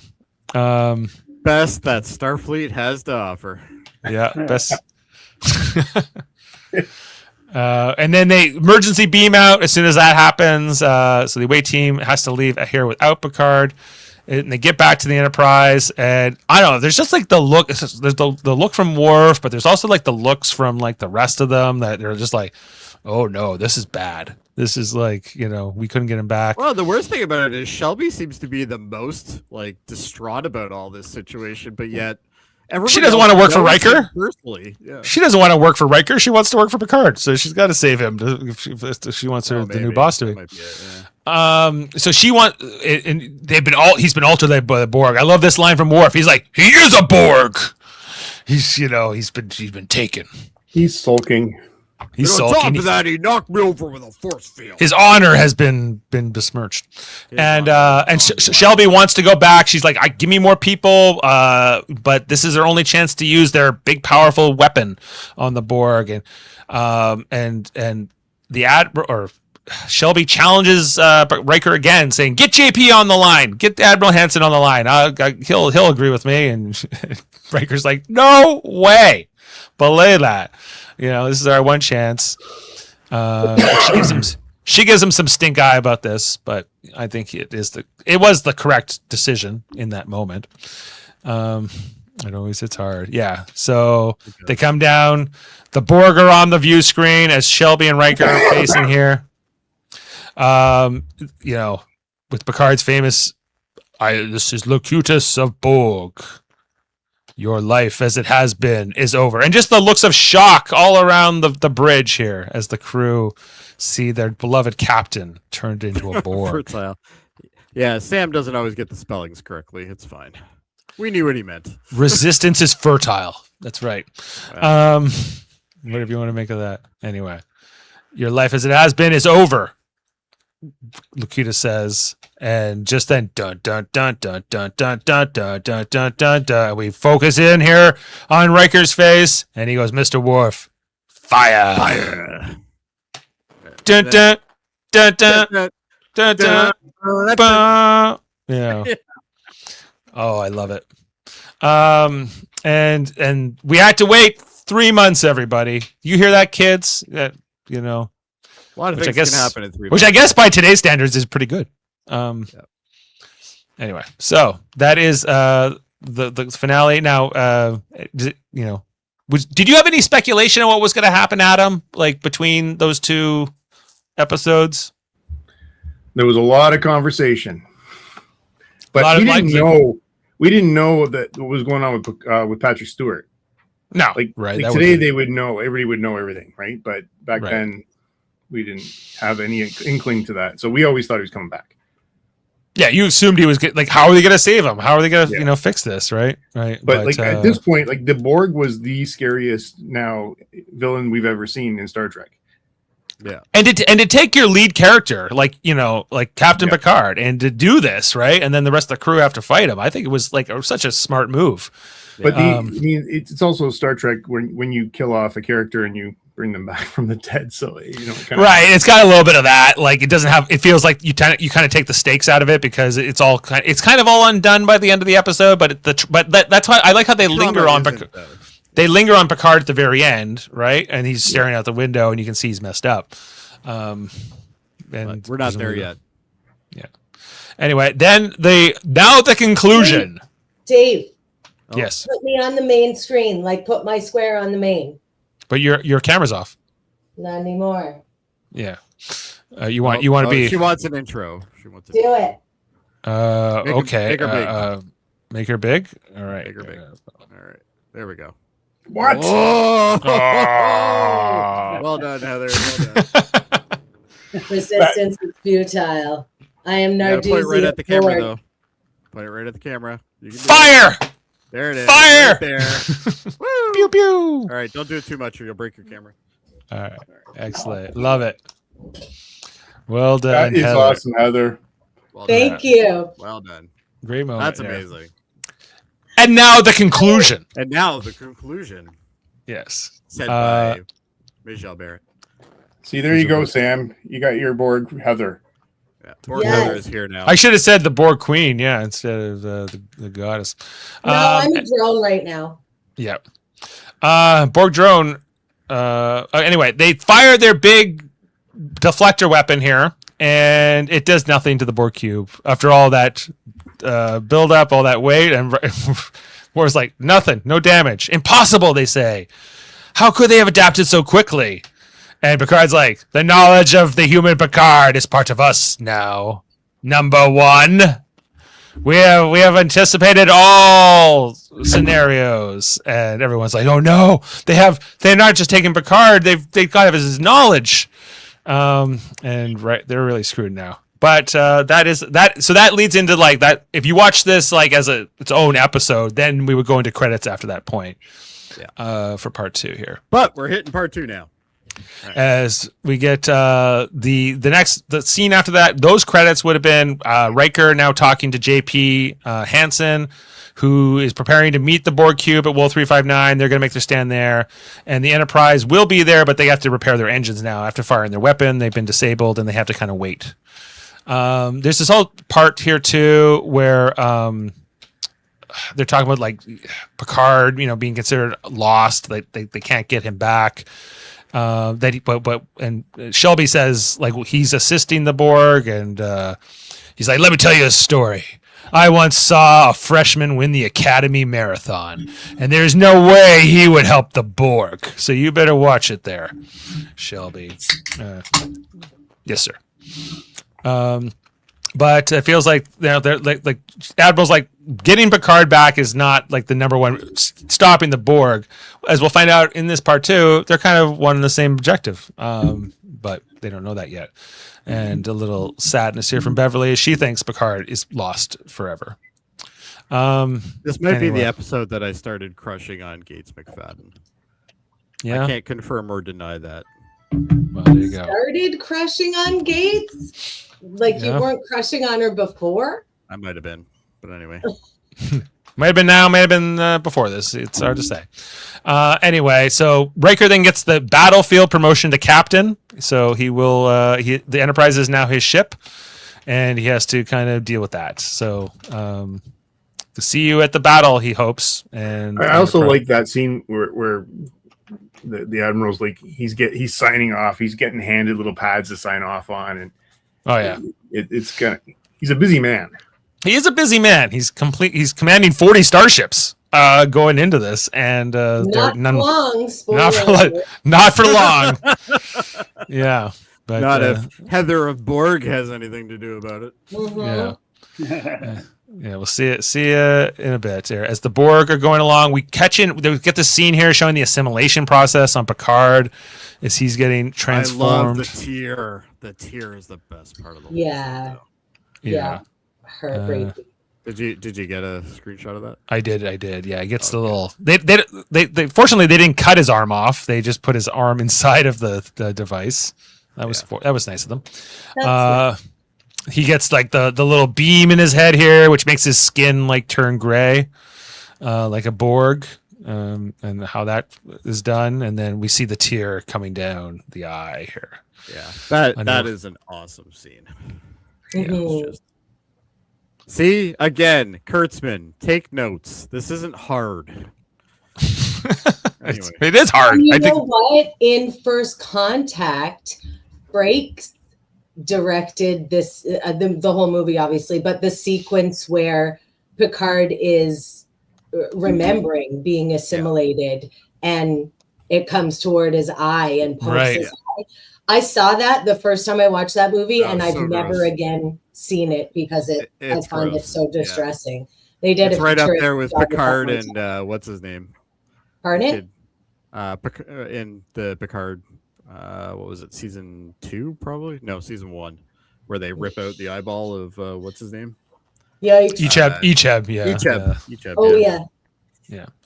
Anyway, so then now we catch up with Riker and Worf in the turbolift. Riker now has 4 pips for the rest of this episode, and Worf's he's like, "Why did I get more pips?" He says to Worf, how are we going to defeat the knowledge of Picard? And he was like, "The Borg don't have honor, so that's why we'll win." And he's like, "I guess that's good enough." Yeah, because that's a viable plan. I got Shelby and Jody were trying to fix the ship in engineering, working, Worf comes in and Worf is recruited by Jody to help, fix the shields or something. And then we get this conversation with Riker and Shelby, which is really like the main thing where he asks for her report and how they're fixing things. And now that he's the captain, she treats him very differently now than she did before. A lot more respectful, I would say. And she like, got the job she wanted. Yeah, like there's an opening, and she's willing to curry favor. And and she's like, "Isn't that the job of a first officer to give you all the options?" And he's like, "Damn, Shelby, you're ambitious. I like it." So recognizing her skills and that they could make, and he also says we don't have to like each other to work well together. I always enjoyed that, is that they could be a really strong team without necessarily having to be best friends, at least at this stage of their working relationship. So, and then Data says the Borg, the fleet has engaged the Borg at Wolf 359. That is the next update as Captain Riker now heads out. They get the little call here from Admiral Hansen, who says the battle's not going so well. Then the screen the screen goes like a little fuzzy here. They get the snow, and Data just back goes. aside a couple times. It'll Yeah, work. Data just goes, nope. There's no one there anymore, and so they don't know what exactly has happened, but nothing good. Riker's like, he was probably a pretty good poker player, so it's fine. This is the scene next where Riker just announces that Shelby will be the new first officer. He talks about Worf and Data being his two considerations, not Jody. Jody was not considered for the role of the job apparently, but the guy who walks into force fields or the android. I think I know which one's gonna win. Yeah, but Worf and Now Data change, Dave. now is well. I got the logic. I need you guys where you are, what you're doing. Which is sound. It's sound, and they have this extra command officer who just happens to be here. Happens to be hanging around, yeah. Yeah, so it's kind of a good fit, right time, right place. So he's like, but I don't like how he says, reluctantly, I've decided to pick Commander Shelby. I'm like, it's probably not the best way to announce your new first officer. Yeah, I don't think that's how he meant it, but it still was right. No, that's how he meant it. I didn't like that either. I'm not sure you guys are reading that correctly. I think it meant more of reluctantly, as in he didn't want to be in this position to even do this. So. Oh no, I don't. It's not. That is not how I read it. I know that's how you all didn't read it. But he was like, I have to pick you because you're here, and like I need Data to be. I think you're a bitch. It's already been established. And even here, like the look here with Worf and Data, but he's like, welcome aboard. Jody, I like your optimism that we're seeing here, but it's probably wrong. Anyway, I have my moments.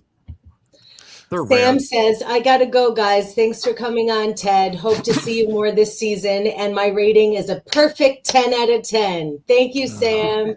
There you go. And then Riker says, I wish Picard was here to give a really inspirational speech because I would like to hear too. I think this is bad. Like, again, he's not showing leadership. You gotta, Picard's gone. Take over, man. Well, I think that's I think that's the point, is that this does not go well in this scene. Like the way he introduces Shelby and the way he kind of gives this like speech of like, I don't know, basically like, I think we're all going to die. I got nothing good to say. I got nothing good to say. And I think the scene with this leads directly into the scene with Guinan that comes right after this, which I think is kind of the point. Data did become acting captain in Gambit. You're right. Mr. Hobson. He also became first. He also wore like the red uniform and became first officer under Jellicoe briefly too, right? Yep. Anyway, then Riker goes to the ready room and he stares at the Picard's empty chair. Says, "What would you do?" The ghost of Picard, Adam's saying, "Come on, man, you got to be your own man. You got to be your own leader here." Right on time, we got Guinan showing up for her second scene in this two-parter. Ted, this is the counselor part of her job that she just does. Even though she's not a counselor. But, it's all good. Troy's like, stop stepping on my job here. Come on. You're taking all my work. But I love this outfit, bitch. Look at it. It's like half, like bias cut sequins. I love that. I like this collar that goes. It shouldn't work at all, but it does. It's fantastic. You know what? The same person that put that on Guinan designed a lot of Jake Sisko's outfits. I feel like it worked better on her than on Jake, but that might even. Well, I want to see who wore it better. Because they Sisko and Quark. They often struggled with like, what do civilians wear in the future? But with Guinan, they always nailed it. Anyway, and the scene here between Riker and Guinan, I think, is really good. She says, you need to let go of him, right? I've heard a lot of people talking down in 10 forward. They expect to be dead in the next day or so. They trust you. They like you. But they don't believe anyone can save them. The only one who can turn this around is you. I'll do the best I can. You're going to have to do something you don't want to do. You have to let go of Picard. Our relationship is beyond friendship, beyond family. And I will let him go. And you must do the same. There can only be one captain. It's not that simple. This was his crew. He wrote the book on this ship. If the Borg know everything he knows, it's time to throw that book away. Yeah, she says, "This is your chair now. This is your ship, and you need to figure it out." And let go. Also, traditionally, me and the captain of the Enterprise are smashing. So report to my quarters when this is over. Do you think Picard and Guinan are got a thing going Sometimes. on the side? Okay, Yeah. well, it could be. Maybe. I never thought about that. Yeah. Well, they're more than friends. They're more than family. True. No way. Well, some skeptics. What do you think in the comments? Are Picard and Guinan smashing on the side? Colin Garrett can tell you who wore it better. I love This is a that. critical question on the podcast. Yeah. Anyway, so she, what I find interesting is that you need to let him go. And what does he do? He's like, my plan is to save him. I just actually go against what her advice in a sense. He sits here in Picard's ready room chair for a second before he gets called to the bridge, and he's trying to settle into the role.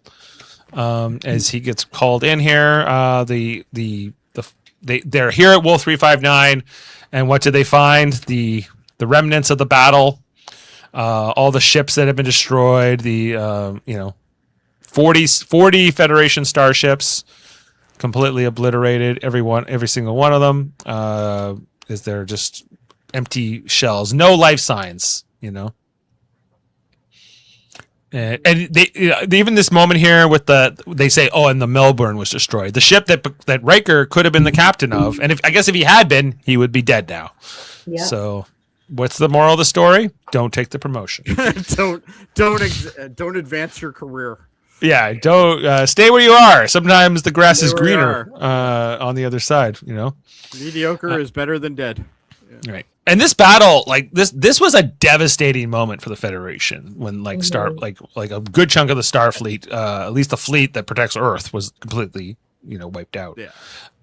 So here we go, and then Riker's like, "I got a plan. Let's separate the saucer sections, Shelby, like you said before." Also, it's interesting to me that Shelby gets the 3 pips at this point, now that she's officially first officer, because he didn't have to promote her to full commander, but he does. Anyway, so then he's like, I'm counting on it. He's got a special mission for Data and Worf. The plan is coming together as they're chasing down the Borg ship. You got Locutus here. He's from his perspective, how he's battling the Enterprise. Riker on the battle bridge. I'm here to discuss terms. We want to discuss terms for assimilation. And Locutus is like, no, you don't. This is like fake negotiations. He's like, come on. I thought you would trust me since Picard trusts me. And he's like, well, that's true. Picard does trust you. But this is all a ruse. You're going to have to, escort us where we'll start assimilating your entire planet.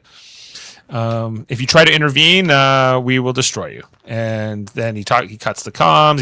He gets Worf and Data on their little mission here with their little armband transporter things that they're going to use for this mission. And he's keeping Locutus going here while he prepares for this battle. And basically the battle is while the drive section fires, the saucer section is going to create this distraction here for the Borg cube. Shelby in command of the saucer section, and it's a fun battle. I like how their heads-up display, like their heads-up battle display on the Borg ship, is actually a cube. Yeah, it's like the view screen is a cube that rotates. It's a cube that rotates. Yeah. Yeah, it's strange, but the Enterprise is pretty ballsy to do this after they just saw the results of 40 starships, and the Borg cube could, I don't know, it seems like they could destroy the Enterprise just as easily, but Riker holds in the fight here, and he goes, execute maneuver Riker Alpha. Boom! That's a Riker Alpha right there. You move out of the way of that tractor beam. Riker Beta confirmed. Let's go. You think he's still a child, Adam? No, he's got moves. He's got maneuvers, and he's going to save the entire Federation. As this antimatter spread, which is a weapon the saucer section apparently has that we never see again, but it blasts off all these flares. It's like little flares, but it's enough to annoy the Borg cube that they turn their attention towards the saucer section. And then at that same moment, Data and Worf, they get out of there.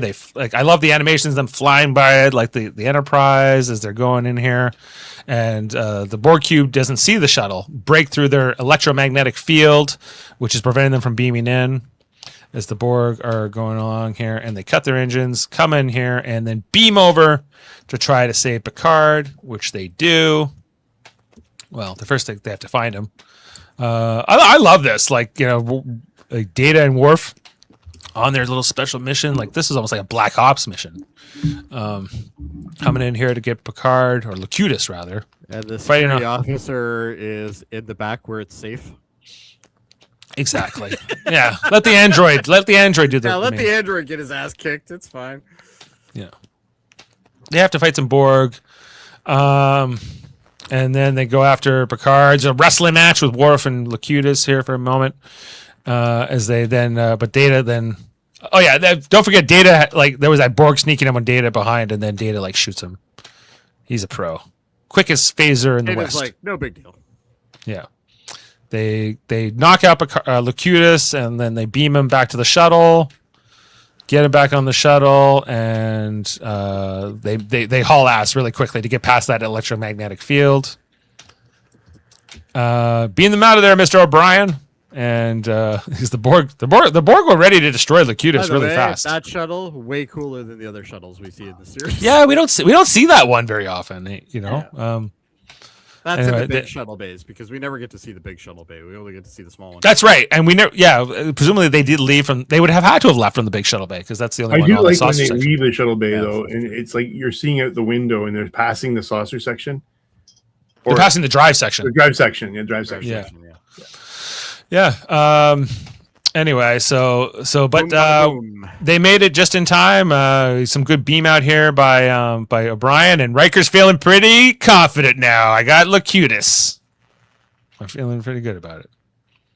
Yeah, that kid. But this has also left the saucer section a sitting duck momentarily. Sorry, Shelby. But before they can, the Borg don't try to get Locutus back at all. They just immediately take off to Earth and head that way. Then they get the scene here in sickbay where Riker gets Crusher to wake up Locutus. He's like, Beverly, Doctor Crusher. I am on the ship. I am here to speak for the Borg. Do not worry. I will be an ambassador for the Borg here. It's kind of what I was hired to do. And yeah, they don't quite know what to do with Locutus yet. Then Data gives us the whole technobabble thing where he explains that the subspace signals coming through, like from the Borg they can't just block them because they could lead to Picard dying, and they can't allow that to happen. So they got to find out some other way of disconnecting him from the Borg safely. They can't just disconnect him. It would be too dangerous. I love this moment here with Locutus and Worf where he's like, Klingon, warrior species, you will be assimilated. And he was like, I like my species the way it is. Why do you resist? We only mean to bring harmony. Everything else, I'm a good guy, really. Says Locutus. Yes, Borg Maleficent. I'm here for it. Yes, That's her. Now that's her Halloween costume this year. You know what Picard Locutus needs? More rhinestones. Mm-hmm. It's true. Anyway, Data's working on Locutus in his lab is the next move here. We get the report here from Shelby that the Borg have officially entered the Earth solar system, the Sol system. We see them going by Saturn here as the Enterprise is trying to catch up. I guess the rest of the fleet is gone, and they're still far behind. And Data is working on his plan to try to hook up his neural link to the Borg and see if they can affect the Borg or stop the Borg through that. And O'Brien's involved, and Dr. Crusher and Deanna Troi are here, and they're all helping with this operation down in the science lab. I like how O'Brien goes, okay, well, how do I know if something's not going right? And he goes, I don't know. I've never done this before, so we'll just have to make it up as we go. Okay, cool. Sure, why not? Sure, why not? Picard has his shirt off now. Is that... I don't know. That seemed unnecessary, but it's all right. Gabe feels awkward feelings about this episode, apparently. Was that, Dad? They put his uniform in that tray. It's probably still there. Yeah. Where, did someone bring my uniform back? Is what his first question should have been. They took off the Borg outfit. So. Yeah. But not, yeah, like I guess these being the implants they couldn't just pull off of him. Do not be Bedazzling is irrelevant. Resistance is futile. You will submit to the glitter of the Borg. She loves the headpiece. Yeah. And the Borg are destroying the Martian security perimeter or whatever. They sent like three the dinkiest looking ships at this Borg cube. Like, brave. Posthumous medals of honor for all of them. As they're heading down here, they're catching up to the Borg. We see the Enterprise going by Saturn.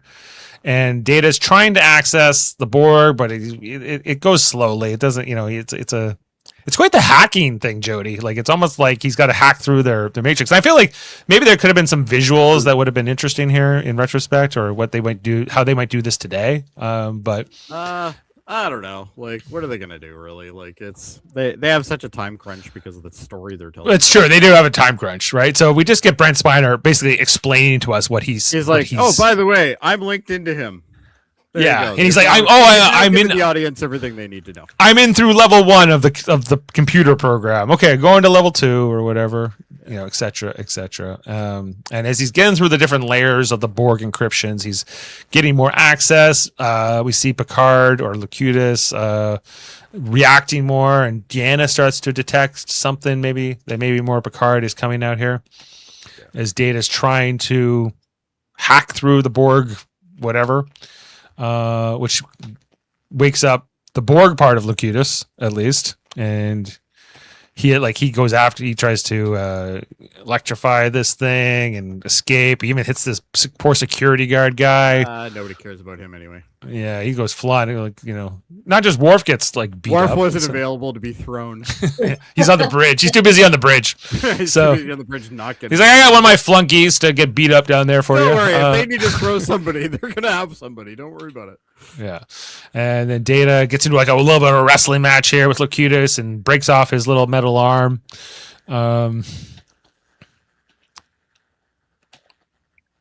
And I just love how when he takes off the hand, he's just like, he looks so sad. He's like, I was gonna. It was my whole plan of my escape was to use that. Anyway, he gets pretty pissed off about it, actually. And yeah, it's like there's more here, and this is where Picard somehow is able to reach out and surpass the thing, and he's trying to make contact here with Data. Does he? I don't know if he says sleep yet at this point, but they're trying to. They're making progress, but the time is running out. The clock is running out because the Borg are getting closer and closer to Earth, and they're going to kill everybody or assimilate everybody or both. So it's no good. And Riker and Shelby and all them upstairs, like, they don't really have time. We see that. Look where the Borg cube is, right above Earth, and they are like, time has run out. And there's no more Starfleet to defend it, I guess. There's nothing left other than the Enterprise. So can you go back 2 shots? One more. To this? Yeah. Is that the picture they sent back from the Artemis 2? Because I think we're in trouble. No, it isn't. They got bigger problems up there, like toilets and stuff. And I heard this outlook. Yeah. Their toilet's not working? Is that what's happening? It's been. I think they fixed it. They fixed it, but it wasn't working. Roto-Rooter They were Roto-Rooter good. Do things. Yeah, they were told not to do any deposits for a little while. Stop shoving stuff down the toilet. Like whatever else, like T-shirts and stuff. Imagine the toilets on that Borg ship, eh? Ooh. Yeah. The Borg then attack the Enterprise because they know that they're getting closer to Locutus, so they have to stop attacking Earth for a minute. I would welcome the Borg overlords at this point. Yeah. Yeah. There are certain countries in this world that would definitely agree with you on that one. I, for one, look forward to my impending assimilation. Yes. Well, it looks like you already have been. So Yeah. Yes. The Enterprise is being hammered here by the Borg. They're cutting into the hull, and Riker gives Wesley the order: prepare for a ramming speed. The Enterprise is going to sacrifice itself with all hands to try to stop the Borg. I don't know if this would have worked, but they were going to try. It was the last-ditch effort. But I'm going to hook up with Ashley Judd. He's like, no, you won't. Not today. Not today, young Ensign, handsome young Ensign. But then he's about to give the order, and then Data's like, I think I'm making some progress. And Picard says, "Sleep, Data, sleep." Oh, I think he wants a nap. I don't think that's what he wants. Too much bedtime. Yeah. And the Enterprise is getting now cut into again. I like how they say, "Should we evacuate that section?" And he goes, "Nope." No need. We're about to kill everyone anyway by ramming the ship into the Borg cube. But he's like, okay, tell them if you can tell them to disable their systems and do so. And that's what happens. All of a sudden, the Borg stop attacking. Everything goes quiet, and Worf's like, this is weird. I was not how I was. Wait, What's happening? What's happening? He doesn't get it. Everyone's confused. Everything goes quiet, and Data's like, I told them to go into sleep mode. I told them it was time to I hibernate. just hit the power button. It was fine. Yeah, I put them all to. You put them to sleep, and he says, "Shelby, go over there and make sure that they're asleep." He says, "Okay, gotcha." This is basically a concept that every IT department now uses. It's called the "Did you try turning it off and on again?" Same idea. Anyway, the Borg are actually nice people. You just have to give them a reboot. That's all. Oh, that must be it. Yeah. Yeah, some of them, I'm sure, are nice people, as they say. Anyway, the Borg are in this hibernation mode, but they tell Riker that the whole ship's going to blow up because this is kind of like an error, right? And maybe a bad idea. Should we try to stop it from blowing up? Is their actual question? Should we try to stop the Borg cube from exploding? You should haul ass. That's what you should be doing. And Data and Crusher make this argument for Data's for a scientific research aspect, and Crusher from if we blow up that Borg cube, it could kill Picard. And Riker's like, don't care, it's the right call. Let's let it blow up. Finally, a decision. He made a decision. What do you want? Yeah, exactly. Got it. 5 minutes left in the episode. Yeah. Right, and they beam out, and let's haul ass and get the hell out of here as it blows up. Time to go, and we see it blow up. Here's my concern, Dave, and I'm going to tell you what my concern is. Wasn't that Borg cube pretty close to Earth at this point? Not close enough to hurt Earth, but that thing blows up. But because remember it was above Earth, but then it had to come find the Enterprise because they were they had to come back. Yeah. So you can see they're not right above Earth when it blows up. That's true. Yeah. Right. Anyway, so it blows up and boom, and the Borg. All the Borg are killed, or maybe not. I don't know. It's kind of confusing because they're probably just floating around.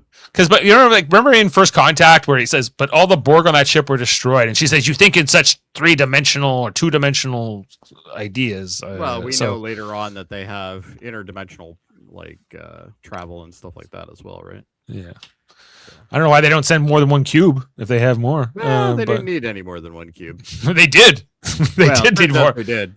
Actually, no, they just need somebody in IT who's competent, who says, you don't give low-level security access to something that can turn off all of our systems. That would be the... yeah, I better firewall for the Borg next time, I guess, would be there. And then Picard... Subscription to Norton, Yeah. Then Picard is, after the destruction of the Borg cube, he's seemingly freed, and he's now in a Speedo. And... where we can see that he was already in the Speedo, but now he's revealing it from behind the science thing. And they say, "How do you feel?" He's like, "Almost human with just a bit of a headache." Well, 359's inside job. That was in Lower Decks. Yeah. And Riker asks him, "How much do you remember?" And he goes, "Everything." Including some brilliant moves. He says that is really creepy too. Yeah, when he looks away, he goes, "Everything." you know. And then he kind of stares at the screen for a second. Yeah. Yeah, and then he goes, including some brilliant moves by a former first officer of mine. And he's like, "Thanks, Dad." Thanks, Papa. Yeah, I done good.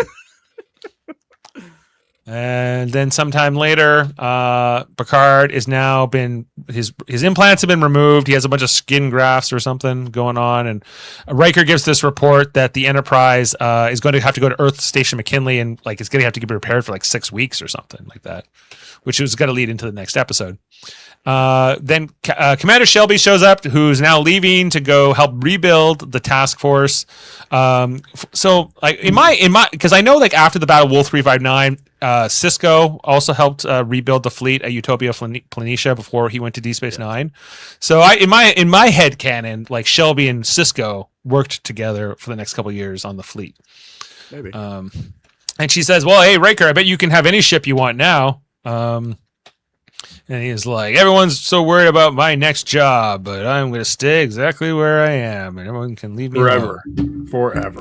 Forever. And Picard's like, "Give me back one of them pips." Yeah, take off that pip. That's not pip material. That was a war promotion. That wasn't real. Yeah, and anyway, Picard, Riker, and I think Riker and Shelby, they seem to leave on pretty good terms here. And there she goes. And then after Riker and Shelby leave, we see Picard goes to take a sip of tea, but then he stops, you know, and he kind of looks down, and it's only hitting him now, maybe like what he's kind of been through, Or what right? he did. I mean, what he did. He destroyed half the fleet, and how many lives? And you know when Deep Space Nine Not comes as along, many as Sisko. Well, no, wait, but Deep Space Nine comes along. They did that premiere. They did a pretty good job outlining what Picard was responsible for. Yeah, have you ever seen that, Dad? What's that? So the first episode of Star Trek Deep Space Nine shows this battle at Wolf 359 because Captain Sisko was on the Saratoga, or at the time he's Lieutenant Commander Sisko, and you know, Just to ring a bell. no, but you get to see the battle from his perspective, and Locutus is there, and you know it doesn't go well, as we all saw the result of that. The cutest is there again. Well, it's a flashback, you know. Oh, You know. It's a flashback from the perspective of somebody who was in the battle. oh. Yeah. Okay. Anyway, and then he looks out to ponder across the horizon out his window here. I don't know if we ever saw it this window before either. This particular shot, but This was a good scene because it really did illustrate that he's got some issues. trauma. Yeah. And Well, as one would have if they were assimilated by a mechanical race. But so I think it's justified. No, And they can see- I'm glad they did that. I really am. Oh, me too. Yeah. And me too. the next episode follows up on that too. Like Yeah. the trauma comes out even full spread in the next episodes. And there's the moon where the Artemis 2 are headed. Right, so anyway, that is the end of the two-parters, and we did it, everyone. Good job. Yay! We did it! We did it! Yay! Adam, do you want to hit us with some fun facts? Yeah, there's tons. So I'm gonna be very, very choosy here. Okay. It's fire. Okay, be go. choosy. Okay. So Super Wolf speed, sexy 359. Well, Jody, you gotta be quiet. Wolf 359 is extreme. It's a real star, guys. It's an extremely faint red dwarf, approximately 7.8 light years from Earth, and it's the 5th nearest star to our sun. So it's not the closest thing. But it's in the neighborhood, I guess, is the idea, right? This two-part series contains graveyard scenes full of wrecked and damaged starships. These scenes were populated from study models, which were considered for use in Star Trek: The Motion Picture, 1979. And possible versions of the Enterprise, and Star Trek 3, The Search for Spock, and as the Excelsior was used, also models for that. Some of the wreck ships were created via kit bashing or quickly mixing up starships from various models. So before CGI, We need a bunch of blown up ships. Go. okay, Ted, you'll remember the TV guide. This episode, along with Best of Both Worlds Part 2, so both of them were listed as TV Guide's 100 greatest TV episodes ever. Ooh. Yep. What rank did it have? 36. Nice. There was no Beverly Hillbillies, but No. pretty good. Well, thank goodness. Michael Piller was initially hired as a freelance screenwriter for only 1 year, with his last script being The Best of Both Worlds. The episode ends with a major cliffhanger, leaving him knowing that he'd not be responsible for resolving it in Best of Both Worlds Part 2. However, this episode garnished such huge ratings and in general helped push the series from its lower ratings to become one of the highest syndicated series during this time. As a result, Gene Roddenberry was so satisfied with Pillar's work that he brought him back. This required Pillar to write the resolution to this episode and kicked off the next season. Yeah, and like I said, Michael Piller goes on to become a co-creator of Deep Space Nine and become the showrunner on Deep Space Nine for a bunch of seasons. And he passed away tragically, not even the full way through Deep Space Nine, but was a great writer and a great leader. Like when we were on the Star Trek cruise last year, they talked a lot about a lot of how Michael Piller took a lot of those young writers that went on to do so much great stuff, and nurtured them. Heather, I need your red. Oh, you got the red light on. Okay, good. The shots of Locutus shining the red light into the camera was achieved practically, not via special effects, and was not planned. The laser pointer was incorporated in the facial piece of Patrick Stewart wore when he turned the first time toward the camera, creating that dramatic effect. But hit us with it, Heather. Let's do it.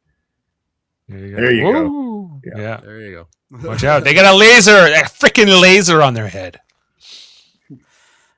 Guinan mentions that her planet, along with the civilization, was destroyed by the Borg. This is also mentioned in Generations in 1994. I was trying to say this and realized my mic was off. While I had my camera off and I was putting this costume on, I blew a bunch of smoke around so the laser would show up. Wow. I was really committed to this bit, y'all. You did well. Well done. Superb. The Academy Award goes to Heather for the best costume. Oh, thank you. And I was thinking, as well as talking about awards, I was like, how did they not win any acting awards? Like, I would have, I think Whoopi Goldberg deserved an Emmy for this. Both episodes. I think you're also talking when science fiction wasn't very well recognized, respected. That is true. Yeah. Only for makeup and that kind of stuff. Yeah, stuff that was unique. Sound to design. Them. Yeah. Technical Costumes and whatever.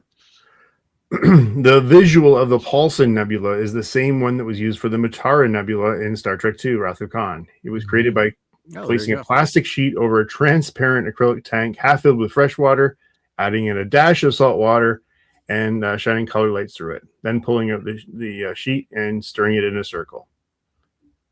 So well, again, hey, it works. This is what they did before CGI, right? Yep. I have no complaints about any of the special effects, whatsoever. No, they did great. Due to ongoing contract negotiations, it was uncertain whether Patrick Stewart would return for a future seasons. This ambiguous cliffhanger was seen here, which allowed them to kill off Picard or bring him back and alter the. If they had done that, he would have altered the command structure permanently. Stewart obviously opted to return. Now, if that had come to pass, it's hard to know, right? What the timeline would have been if Patrick Stewart left the show at that stage, and what would have been. Well, part of me almost the show just got good. It just got good, right? But but I love Riker as the captain too. In this two-parter, terrible captain. Well, we'll see how this shakes out. But I it bugs me so much because he's like this. He should be like the hero of the Federation forever, right? After this, what he does here, and then they're like, no, you don't know the Cardassians. Let's bring in Jellicoe. It's so. What they did though, Heather was right. Peter David did a good job in that book because they had this. I remember this scene in the book where Shelby's actually describing that scene where Riker, ordered the ramming speed, and the young ensign who's brand new to the job just was going to follow the order and do this, and it was such a monumental thing, and really gave him credit in that book as being the hero. Hey, if you think about it, Wesley isn't nearly annoying in this episode. He's actually pretty well written. He's got his whole life ahead of him, and he nearly gets killed here. And we talked about this being a two-parter. This was actually meant to be a three-part episode, and not a season finale, but But budgetary constraints brought it down to 2. It was also decided that the first part have enough build up for the second part. It could sustain itself over the long summer. And to your point, that seemed like a very long time back then, but Right. now we have to wait years. Yeah. Nothing compared to what we have to wait for now. Yeah. I think it would have worked better as a 3-parter because I feel like the second part feels so rushed after he turns into Locutus, and you're like, they have to get him assimilated. Quick. Yeah, It succeeded in doing this very well, they say here, and built up a big audience. And that's what I was trying to say earlier. I remember so much talking about that summer. It was like, Right. It's almost like, Luke, I'm your father. It was a big deal. Captain Picard is going to die. I was 7 years old that summer. I was going to university. he said that so begrudgingly. I'm seasoned. What year was that? 1990. 1990. The second part managed to build the season's episode's highest ratings, and made it the second part, the highest rated episode so far in the whole series. Prior to this, the ratings were fair to middling. These 2 episodes made Next Generation no longer considered as Star Trek only name, but it held its own mantle. It became the Next Generation. It wasn't just Star Trek. Meow. Pick up that damn cat. Can we see the meowing cat, please? Hey, that cat is Gary 7 might be around. No, God, I hope not. this is not the Gary 7. How cat. dare you insult his cat? Hello, you can my insult- baby. I didn't see the cat before I said that. What was the cat's name in Gary 7 again? But it was a woman, right? The woman was also a cat or something. It doesn't matter because it's not Star Trek. Great episode. Oh, we're going down that path, Ted. I know. We better steer back. Let's come back. Podcast without Ted telling me I'm an idiot. Like, come on. Yeah. Okay. Fran Drescher says, "Oh my goodness, she's perfect." Well, we can talk about that some other time. This Is it like Data and Spot? It's a sequel to Q Who. In part, and in particular, the scene near the conclusion where Picard realizes during a private conversation with Guinan that the Borg will be coming. Yeah. Well, they're here. Yeah. Dr. Solar, Robin Leffler, Elizabeth Shelby, they're all central characters that go into the Peter David's The Frontier series. I want to read those again. New Frontier, they're great. I don't think I've ever read them. Gary 7's cat was ISIS. I knew it. That explains things. All right. That was a great episode, right, Ted? Shut up. Yeah, I wasn't the best. Didn't Obama create ISIS? What? Can we move on, please? Oh, Give us boy. more fun facts We're or more almost at fun 2 facts. hours.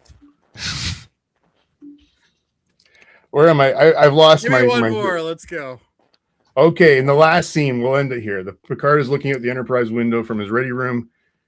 He's wearing bandages over his Borg implant scars, and he looks at the square window, which symbolizes the Borg, with a reflection of Earth in the glass, symbolizing the episode name, the best of both worlds.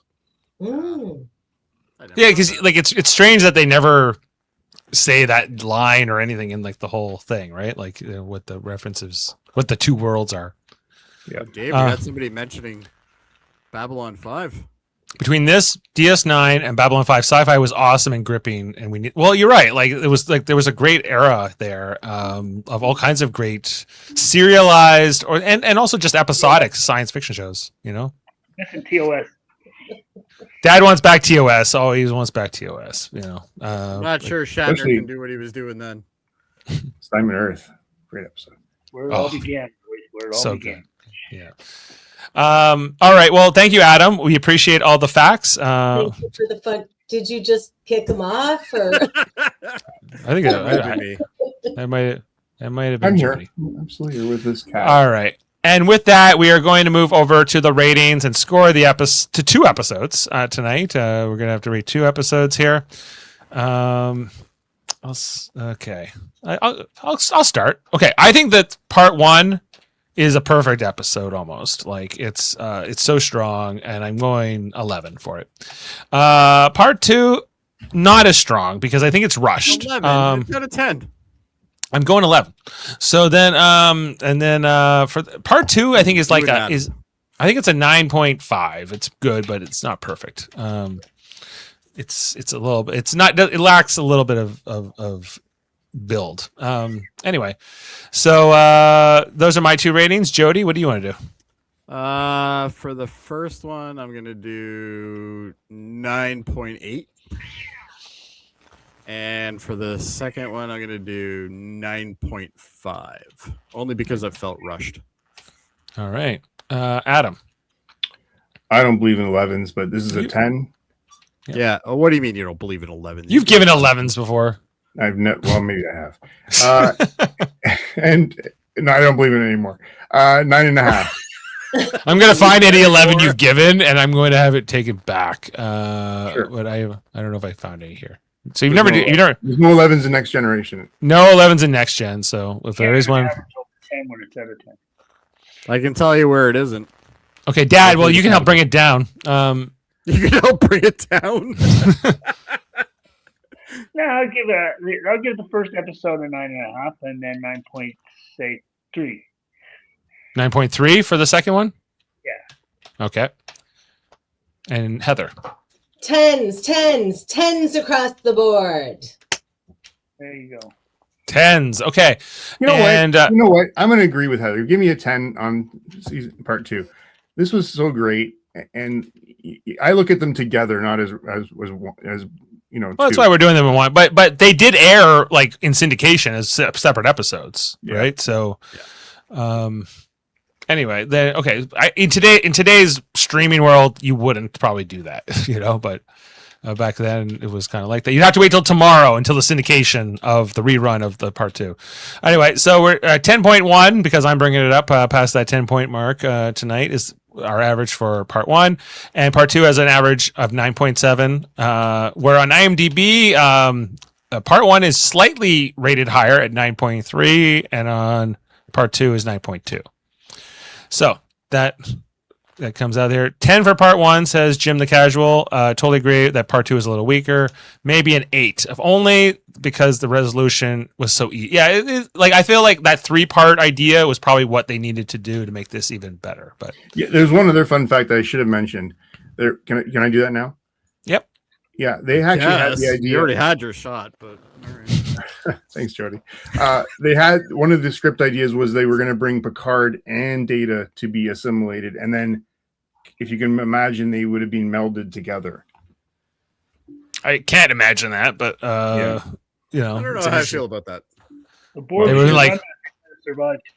It was too cost too much money. Which I guess is kind of what they kind of went for in First Contact to a degree, right? Like they were trying to kind of assimilate Data. Yeah.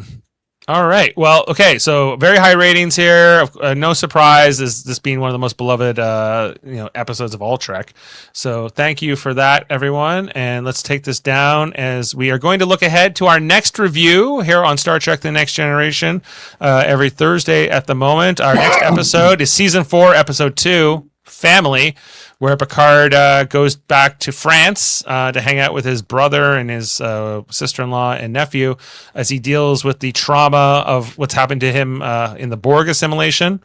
And there's also a B plot with Worf's family, with his adoptive parents from Russia coming to visit. Oh, and Wesley also gets a message from his late father. So there's a lot of different threads to kind of. Part 3 is family, really. Yeah.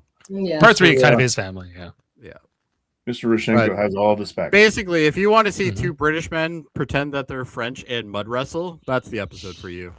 Yep. And who doesn't? Yeah. I love that episode. Me too. It's a good episode. Is it a good Star Trek episode? I don't know about that. Yes. They needed to deal with that because that was such a big. I'm really happy. They have to in 1990 for them to actually admit there was some some stress and some post something that happened last week, like for them, like because they wanted every episode to stand alone, right? So, but I mean, you consider what had happened, and Picard had killed, thousands of people, destroyed half the fleet, and this is going to have an impact. Yeah. Oh yeah, absolutely, and that the Enterprise itself needed to be repaired too. So all that. So check out next week for Family. We're also doing For All Mankind on Mondays, covering the new episodes from season 5. We'll be on Monday to talk about the Hard 6, episode 2 of season 5 of For All Mankind. We were on last night live streaming about the Artemis 2 launch. You can go back and watch that, where we covered the launch, and we watched it all. That's all I can Thrilling. say. Yeah, Very exciting. Yep. Yeah. So do we. And also check out on the Super Mater Brothers podcast channel every Wednesday. We're covering episodes of Survivor. Last night we were talking about the Blood Moon. Not the same. Well, I guess it's like the same moon that the Artemis is going to, but it's bloody. So look out for that. And I think those are all. You've done that. You've tried that one twice, Dave, and it's just not. It's not working, eh? Yeah. No. Well, that's how it goes. Anyway, happy Easter to everyone who celebrates. Happy Passover, and anything else I'm forgetting. We hope you have a wonderful long weekend wherever you. It was great to have some of the Mater family with us today too. That's great. Mm-hmm. Great to drop in. Ted, awesome to see you again. Kind of miss you on these shows from time to time. So Oh, come I on. barely miss you, Ted, but once in a while I do. It's okay, Ted. I've taken over calling Jody an idiot in your. She has. You would be very proud of her, Ted. There you go. Yeah. Someone's got to keep me in line. Yeah. You can't. Don't tell him Gary Seven's not cool. All right, and with that, we are going to sign off for tonight. We'll play out this clip from the episode, and we will see you next time here on Live Long and Podcast. Everyone, thanks. This is just another page in history, isn't it? Will this be the end of our civilization? Turn the page. This isn't the end. You say that with remarkable assuredness. With experience. When the Borg destroyed my world, my people were scattered throughout the universe. We survived. As will humanity survive. As long as there's a handful of you to keep the spirit alive, you will prevail. Even if it takes a millennium. See you next time, everyone. Beam up some Star Trek content with Live Long and Podcast. A roundtable movie discussion with Hey, did you see this one? And take a peek into the darkness with Heard Noise. Must Investigate with Michael Chan. Watch us duke it out on trivial debates. And let's chat about TV with the Super Mater Brothers. It's all here on the United Federation of Podcasts.